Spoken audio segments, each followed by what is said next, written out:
नमस्कार। आज की वीडियो में हम बात कर रहे हैं पोस्ट रेवोल्यूशनरी सोसाइटी के बारे में।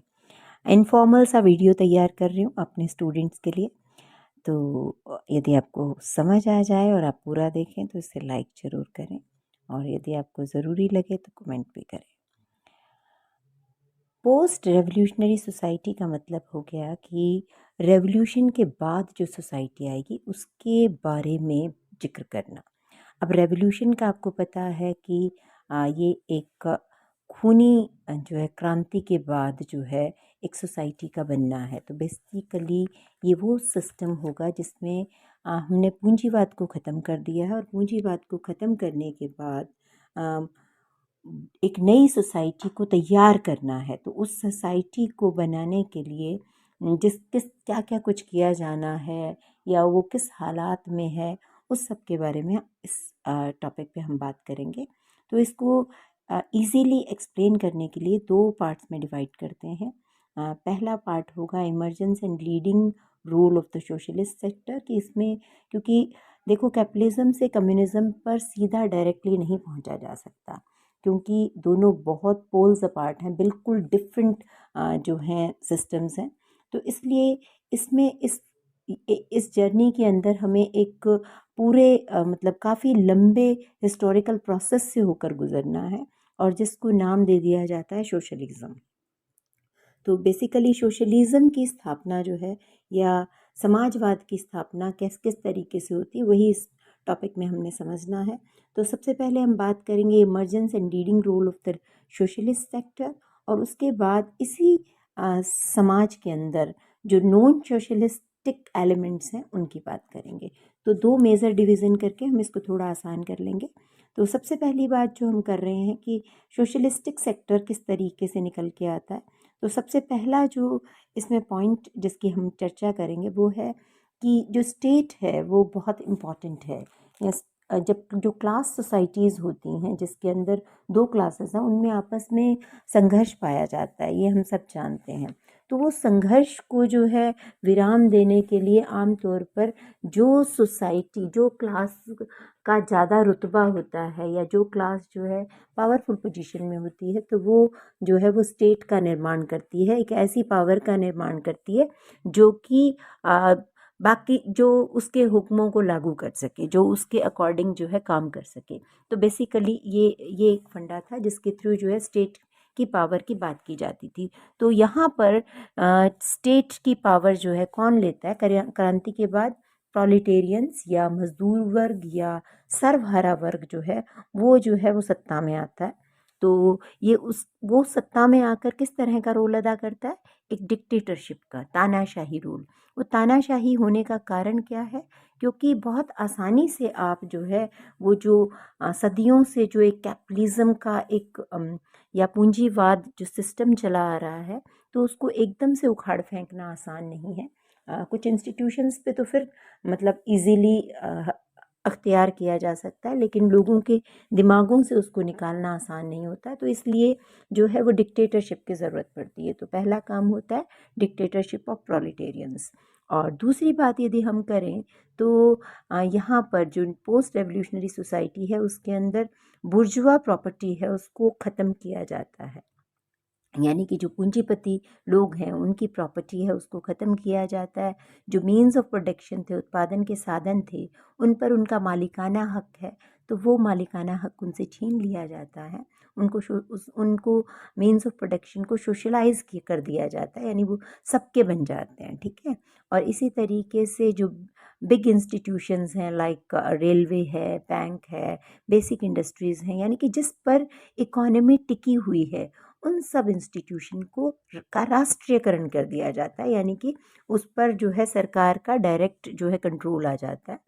तो इस तरीके से कुछ काम किए जाते हैं। उसके अलावा जो सोशलिस्टिक प्रिंसिपल्स हैं, जो समाजवादी नियम हैं, क्योंकि ये बड़ा कॉन्शियस प्लानिंग के थ्रू जो है वो समाज को बना रहे हैं, तो इसलिए कुछ रूल्स उन्होंने बनाए हुए हैं कि जो लोग समान काम कर रहे हैं उनको समान ही उत्पादन में हिस्सा मिले। एक सबके लिए काम करें और सब एक के लिए काम करें। ये बड़े उच्च आदर्श हैं जिनकी तरफ लोगों को जो है जो सिखाया जाता है, उन लोगों को एक नए तरीके का इंसान जो है वो बनाया जाता है, जहाँ पर हर एक अपनी योग्यता के अनुसार काम करे, एक फैमिली सिस्टम की तरह, और सबको उनकी ज़रूरत के अकॉर्डिंग जो है वो चीज़ों का या साधन मिलते रहें। तो इसी में ही जो है बात की जाती है प्लानिंग की, कि अब जब इतना बुरी तरह से सिस्टम को ख़त्म किया गया, नया सिस्टम बनाना है, तो नेचुरल है कि वो जो है प्लानिंग के बगैर नहीं बन सकेगा। तो इसलिए इस सिस्टम को कॉन्शियसली ऑर्गेनाइज सोसाइटी है, जिसमें कुछ लोग जो कि बहुत इंटेलिजेंट लोग हैं उस सोसाइटी के, सर्वहारा वर्ग में से कुछ इंटेलिजेंट लोगों को उनकी आर्ट को, उनके टैलेंट को इस्तेमाल करके प्लानिंग की जाती है, ताकि जैसे कि एंगल्स कहते हैं कि जो गलतियां होती हैं उनको हमें मतलब जब हम कोई नई चीज़ बना रहे हैं, नई इमारत बना रहे हैं, उसमें नया स्टील, नई ईंटें लगा रहे हैं, तो उनके अंदर पहले मतलब इसी तरीके से काम करना चाहिए, ताकि उनकी ब्रिक्स और स्टील के अंदर जो है जो गलतियां हैं वो रह ना जाएं, ठीक है, उसके अंदर ही उन गलतियों को ठीक कर दिया जाए। तो इसलिए वो जो प्लानिंग होती है वो भी डेमोक्रेटिक प्लानिंग की बात की उन्होंने, डेमोक्रेटिक सेंट्रलिज्म, यानी कि प्रजातांत्रिकवाद हो, यूँ ना हो कि ब्यूरोक्रेट्स के हाथ में सब कुछ दे दिया, कुछ ऑफिसर्स हैं वो सब कुछ कर रहे हैं, तो नेचुरल है कि वो कहते हैं कि वो चीज़ जो है वापस से उसी जो है पूंजीवाद के तरह के सिस्टम में तब्दील हो जाएगी। तो इसलिए ज़रूरी ये है कि डेमोक्रेटिक प्लानिंग ही इम्पोज की जाए। देन वो बात करते हैं कि कमोडिटी प्रोडक्शन एंड प्रॉफिट की बात करते हैं, कि जो उत्पादन होता है वो लार्ज स्केल पे उत्पादन किया जाना है। और यदि रशिया के केस में इसका बात करें तो रशिया जो है वो जब रूस में ये सब कुछ हुआ था, ये क्रांति आई थी और नए सिस्टम को एस्टैब्लिश किया था, तो उस टाइम पे वहाँ पर जो है एग्रीकल्चर का बोलबाला था, लेकिन उन्होंने जानबूझकर उसको इंडस्ट्री जो है बड़ी इंडस्ट्रीज़ की तरफ धकेला, ताकि जो दूसरे देश थे, जो कैपिटलिस्टिक कंट्रीज़ थे, उनके साथ वो मुकाबला कर सके, उनके साथ वो कम्पीट कर सके और वो उस पर हावी ना हो जाएं। तो इसलिए तो ये यहाँ पर कमोडिटी प्रोडक्शन की बात की गई कि कमोडिटी प्रोडक्शन लार्ज स्केल पर किया गया, बड़ी बड़ी इंडस्ट्रीज़ बनाई गई, लेकिन वहाँ पर जो उत्पादन किया जाना है वो प्रॉफिट बेस्ड ना हो के, या मार्केट बेस्ड जो एफिशिएंसी है, जो हमारी कैपिटलिस्टिक सिस्टम में जो क्राइटेरिया होता है उसके अकॉर्डिंग उसको रिप्लेस किया गया, उसको सोशलिस्टिक सिस्टम के अकॉर्डिंग ही जो है वो प्रोडक्शन की तैयारी की गई। अब हम लोग बात करते हैं नॉन सोशलिस्ट सेक्टर की, यानी कि इसी सोशलिस्टिक सिस्टम में या पोस्ट रेवोल्यूशनरी सोसाइटी के अंदर कोई हिस्सा, कुछ हिस्सा ऐसा भी होता है जो नॉन सोशलिस्ट की होंद में रहता है, यानी कि वहाँ पर जो है निजी मल्कियत भी होती है, उसको भी मना नहीं करते हैं।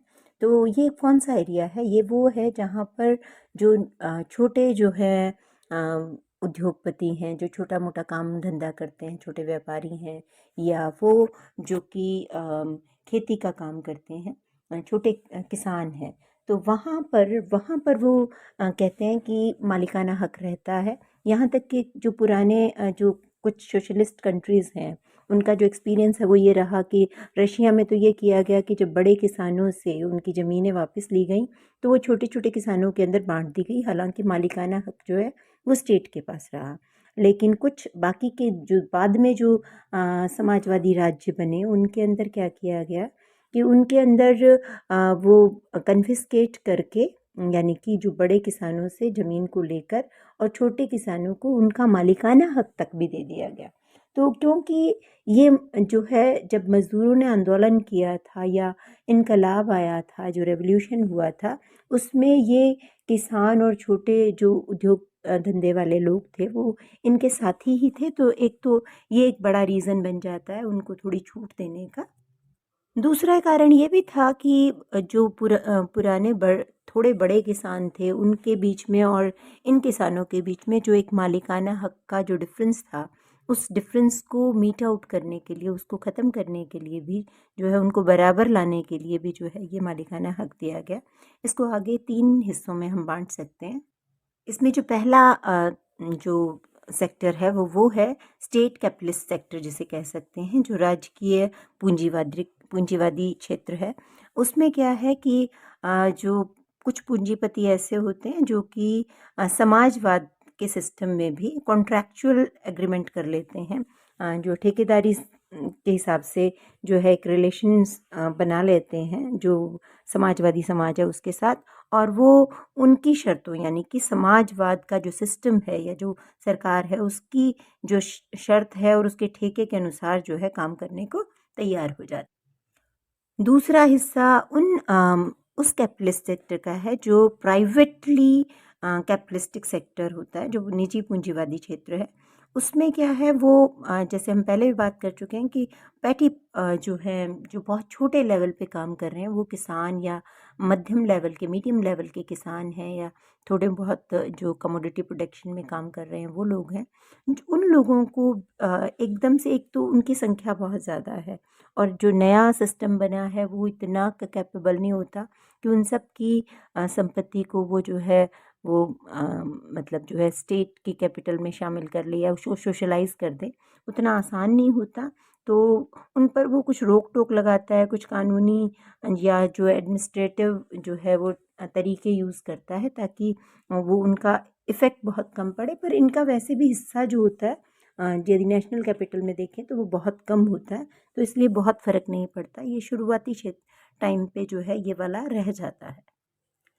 तीसरे तरीके की वो पैट्रियार्कल सेक्टर आ जाता है जहाँ पर मतलब जो है पितृसत्तात्मक क्षेत्र है जो कि कई कंट्रीज़ के अंदर कई कंट्रीज़ का जिक्र किया गया है यहाँ पर कि मंगोलिया है, वियतनाम है, तो वहाँ पर समाजवादी क्रांति आई और कुछ क्षेत्र जो कुछ एरिया ऐसा रहा जहाँ पर बहुत छोटे पैमाने पे काम हुआ करता था जीवन निर्वाह के यानी सबसिस्टेंस लेवल पर जो खेती होती थी, तो वहाँ पर वो उन्होंने मालिकाना हक जो उनका था उसको बिल्कुल भी जो है इम्पैक्ट नहीं डाला और उनके उसके बगैर ही वहाँ पर सोशल रेवोल्यूशन आ गया। तो वहाँ पर भी वो थोड़ी सी निजी मलकियत जिसे कहते हैं, निजी मालिकाना हक, प्राइवेट प्रॉपर्टी रह जाती है। तो इस तरीके से ये नॉन सोसाइटल सेक्टर रहता है, पर इसका लेवल जो है वो बहुत कम होता है। हालांकि वियतनाम और मंगोलिया का जहाँ जिक्र किया है वहाँ पर ये लेवल बड़ा भी था, पर उसके बावजूद जो है उसको उन्होंने टच नहीं किया था।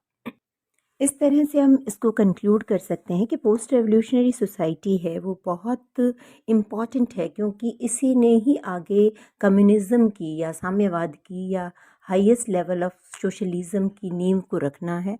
तो इस दौर में या इस सोसाइटी में किस तरह की मूवमेंट होती है कि किस तरीके के डिसीजंस लिए जाते हैं, किस तरीके की नींव रखी जाती है, ये बहुत इम्पॉर्टेंट है। और यहाँ पर जो है इनका मकसद जो है वो ये है कि जो सोशलिज़्म है वो एक वे ऑफ लिविंग बन जाए।